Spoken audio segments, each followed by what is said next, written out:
A Realm Reborn online. This game is, I mean, it's really amazing.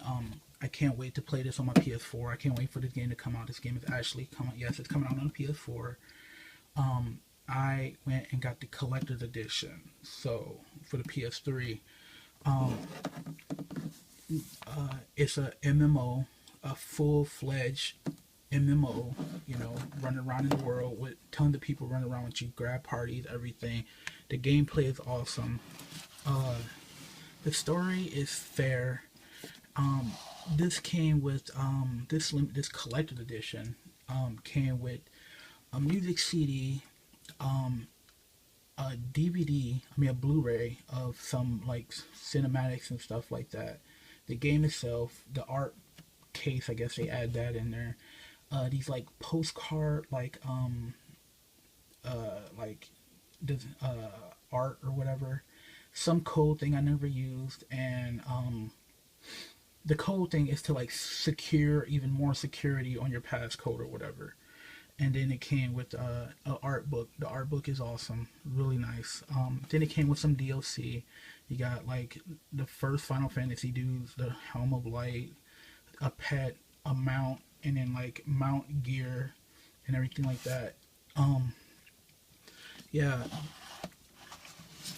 this is like if you got a PS3, you know, grab it. You like MMOs? This shit's awesome. That is oh, and you know, it came. This also came with the game too. Did I already show that? Probably collector's edition. Yeah.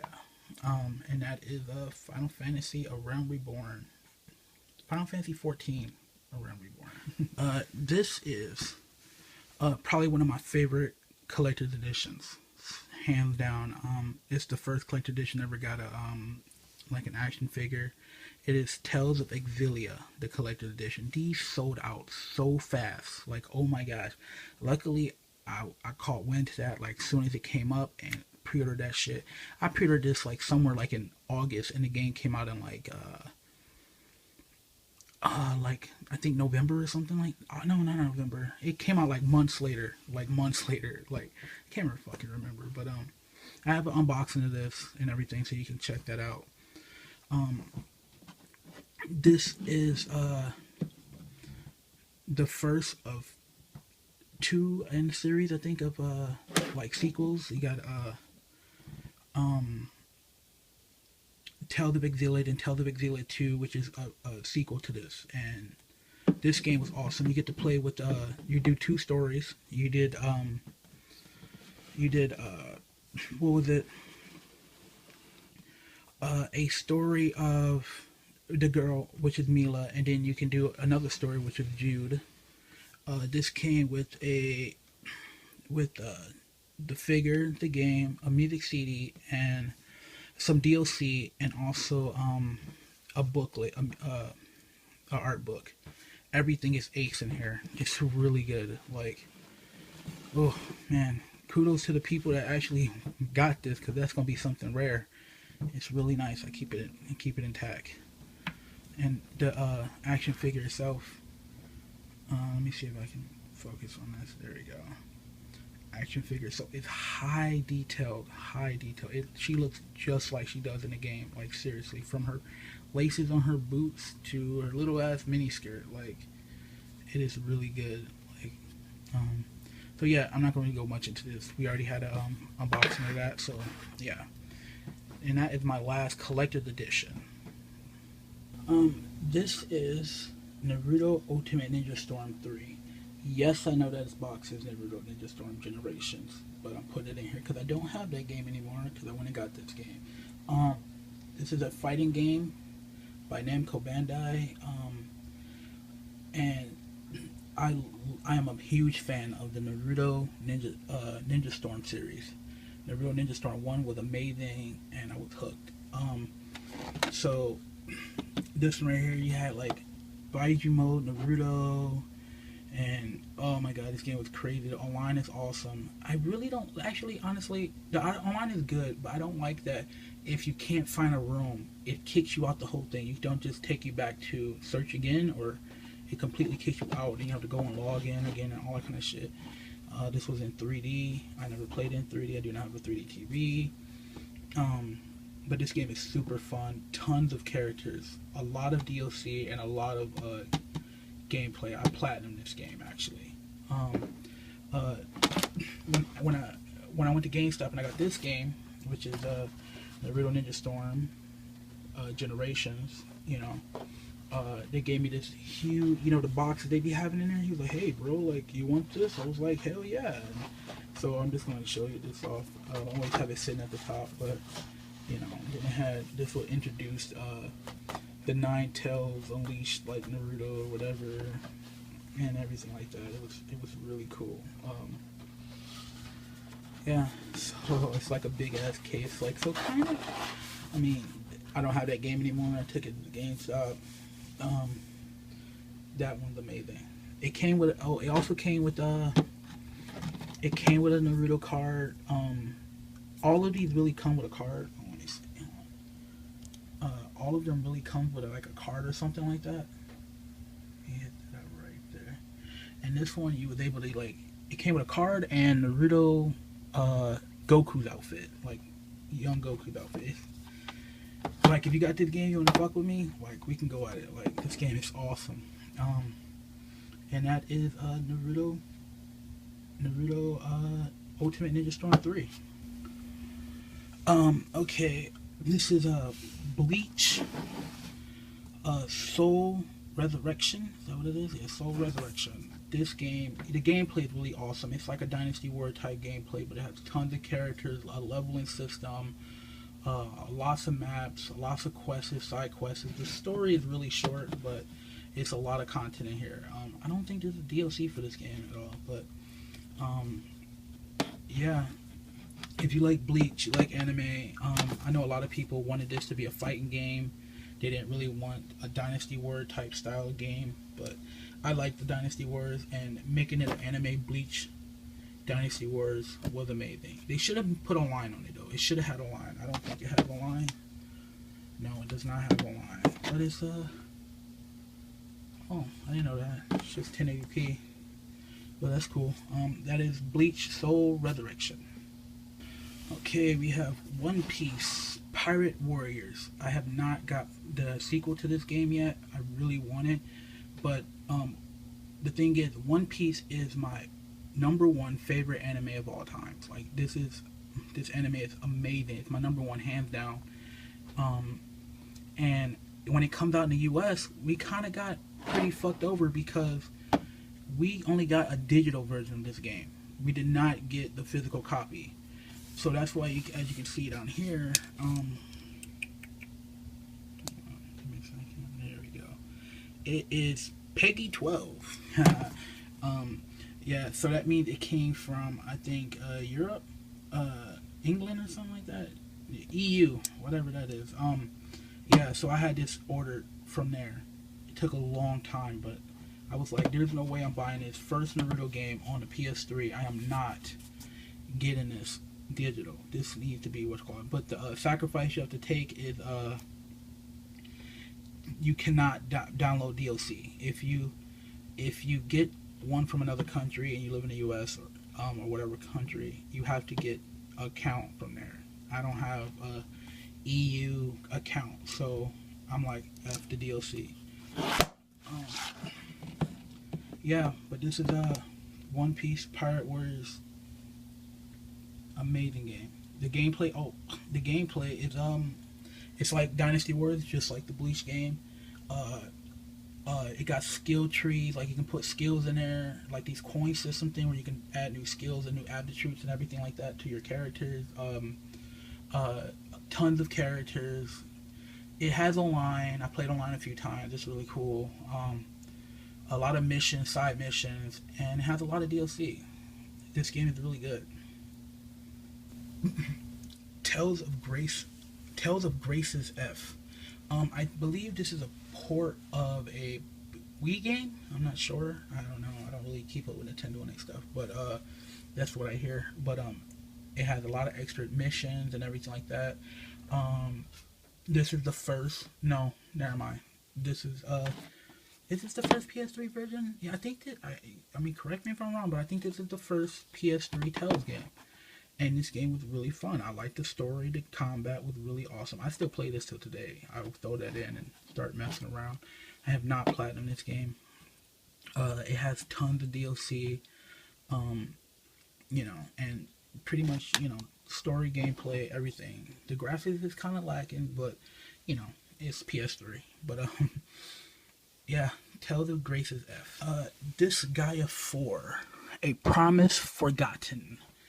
Wait, I'm sorry, A Promise Unforgotten. This game is hilarious. Like, it is a strategy RPG. I'm not really a big fan of strategy games. Like, you're sitting there or whatever. But this one, the way it's made, it's the Disgaea series, period. The way it's made, it's like you're not really even playing a strategy game. Even though, yeah, you're doing a lot of strategy, but it's a fun strategy game, in my opinion. It's really fun. Not just sitting like, what? Moving this army over here to that. No, it's really fun. The graphics, the skills, the characters. Oh my god, this story is so funny. That guy right there is a funny dude. Him and his sardine thing is hilarious. The gameplay is mint. Like, it's awesome. It has some online aspects and stuff like that. I didn't really do the online on here a lot. And some stuff like that. But, it's Disgaea 4. I hear that there's a new Disgaea 4 coming out for the Vita. And they also have Disgaea 3 on the Vita. So, yeah, that's cool. And that is Disgaea 4. A Promise Unforgotten. This is Mii No Kuni, The Wrath of the White Witch. This game is really sad. It's really good. I think this also was a port from like a 3DS or DS game from Japan, and it added tons more content and everything like that. It's a story about a boy that loses his mother. She dies, and he goes into this other world to like save her or something like that. He finds like she's a predecessor of something. You got the dude Drippy. He's kind of annoying to me, but the gameplay, it's pretty much, if you like Pokemon, if you like Final Fantasy, if you like Tales of games, the Tales series. This is pretty much all that combined into one. Yes, Pokemon. It's like you get to level up the little monster. You get these little monsters. You can level them up, and they they can learn new skills. They can transform to different ones, like pretty much like Charmander, Charmeleon, Charizard. And it's got like that. It's a really fun game. The gameplay is awesome. The story is awesome. There's a lot of content. I think it took me like 70 something hours, 70 plus hours to beat this game. It is a JRPG. This game is awesome. Pick this up. If you haven't played the game and you don't really like care about, the graphics are really good. It actually looks like a fucking movie. Like, the graphics are close to like Studio Ghibli. Is that the guy that made this? No, it's not. I don't think so. Wait, I don't know. But it's like one of those, you watch those like anime movies like Spirit Away and stuff like that. It looks just like that. It's really good. The quality is really nice. I highly recommend picking up this game. It's really good. And that is Mii No Kuni, Wrath of the White Witch. Anarchy Reign. This is by Sega. What can I say about this game? The story is garbage. The graphics is horrible. But the gameplay is fun as hell. It's super addicting. The online, I had never got a chance to play the online because when I actually got the game, I guess the online is dead on this game. So nobody's playing this shit. There's a lot of cons that completely outweighs the pros. Like, people be like, oh, it's about the gameplay, and not about graphics and all that kind of shit. Well, this doesn't have much. It only has gameplay. The gameplay is fun. It has a lot of characters. I think Bayonetta's in here somewhere. I never even unlocked her. I'm not sure, but you only play as two characters in the start. You pick black side or the white side, and while you get to pick, like, these two dudes right here, where they at? That dude with the chainsaw and this guy in the white with the white spikes on his arm. Um, like when you unlock characters, as of right now, like I have not beat this game fully, but you cannot pick any characters you unlock. You cannot play them during the campaign. You can only play them online. So what that means, as of right now, again, is that you unlock characters and you can only play them on online mode or or uh or training mode. So I'm unlocking these really cool characters. Like I want to play with this one girl. I don't know her name, but she has like these nunchucks. She's really cool, and I can't even play with her in until like only in training mode. Like or with it some training mode. You can't play them in campaign. You can't do none of that. So it's like, god damn, like what the fuck? Like that would be horrible if you can't play that. Again, I could be wrong, but if that is what it is, that is fucking horrible. But this game, it's got some good gameplay. It's fun. It's not boring. You know, lots of enemies. It's, you know, whatever. But that's Anarchy Reign. Mugen Souls for the PS3. This game is a lot of moe, itchy type of you know, game kind of. I mean, it's rated T for teen, so it's not that bad. What is that? Mild blood, partial nudity, sexual themes, fantasy violence, you know, all that kind of shit. I have not beat this game. I don't like I love JRPGs. You know, I love JRPGs and the characters and everything like that. The character design, the gameplay in here is fun, but it kind of really laggy. I guess because I mean on the PS3 it's kind of laggy, but it's fun. The gameplay's fun when it can be. The story is okay. It's got, I mean, but the thing is, like a game, like when it forces like unnecessary sexual like themes on it, like you know, like you just be walking and like for instance, like you just be walking and then like you open up a little like a scene, and like this girl's talking about like, oh, like squeeze my titties and shit. And, like you're like, what the fuck? Like you're over here like trying to, you know, save somebody, and then this random girl would do something like that. You're like, dude, like it's not even necessary. It's not even cool. It's not cute. It's not fucking sexy.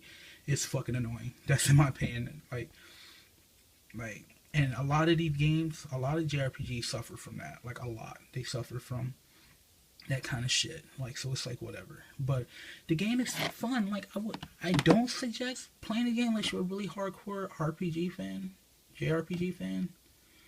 You know, got these little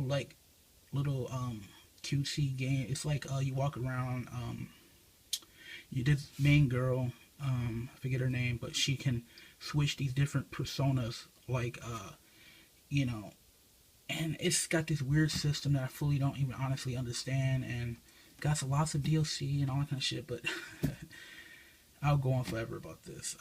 This is Mugen Souls. Okay, this is Trinity Universe. This game is awesome. The characters are cool. The art style, the graphics, the gameplay, the story. I don't like the map system and stuff like that. That's kind of lame. Like it's like the fully. I can't remember fully, but it has a lot of customization. A lot of DLC. A lot of free DLC actually. And you can, you know, it's a cool JRPG game. It's it's one of the first ones I got on my PS3 actually. So that shit's old as hell. But that is Trinity Universe. Renaissance of Fate. This game is a really good JRPG game. The graphics may lack. Actually, graphics does lack. You know, but if you're not, graphics aside, the gameplay is awesome. You use guns, and it's really got this really nice dynamic battle system. It's really nice. The characters are awesome. The customization. There's no online. Like in the back of it, like this is a really old game. Like you can tell like the back of it, where it says like all the stuff it has and doesn't have. You know what it support. It's like, what the fuck is that? Like that's that old PlayStation first time shit by Tri-Ace and Sega. Yeah, the story's okay. I got really far in the game, but I have not beat this game. But I was never bored. It's one of those when a game has the gameplay where you you don't want to avoid battle. You want to run in battle, not just for the purpose of leveling up, but because the battle when it's fun, it never gets boring, it never gets old. That's Renaissance of Fate. This game is awesome. So yeah, I will pick that up. White Knight Chronicles 2. I came into this game late. I was a late bloomer. I did not get this that long ago. My brother had this game for since it came out. He was a big fan of like White Knight Chronicles 1 or whatever. And so when I finally got the game, by the way, the gameplay is pretty good. It's really fun. It's a little complicated a little bit, but it's cool. It's cool. This game, I was like really hyped. My friend got me into it. He was like, "Yo, get White Knight Chronicles 2. It's amazing." Blah blah. I'm started looking at videos. I'm like, "Wow, this game looks awesome." So I wanted to play online with him, and we played a few matches. We played online. We started playing it like back and forth, like doing everything together and everything, the story and all that kind of shit. And then at the same time while I was playing and stuff, I guess they was dropping the servers, and everybody was like confused. It was like, you get to make your own town online, and people can join your town, and you open your room, and people can join your town and everything, and you can take people to missions and stuff like that, and do all that kind of stuff. It's really cool. But and, everybody's like, oh, because this comes with White Knight Chronicles 1 and White Knight Chronicles 2 in the same case. In the top right here, it says like you get a White Knight Chronicles 1 and 2 up there in the corner right there. But they dropped the gameplay. They dropped the online gameplay of this game, and oh man, people's like, is it gonna be number 1? Would you still be able to play number 2? Everybody's trying to finish. Well, me and my friend was trying to finish the number 1 aspect of the game so we can play number 2. So when it does cut off, we still be able to play online, and it completely, it cut off the whole game. This game is really good, but I would not say buy this game because, if you want to just experience the gameplay and stuff, go for it, but I would not, to get the full-fledged version of this game, the feel of the game, I would not buy this because the online is gone. And that is White Knight Chronicles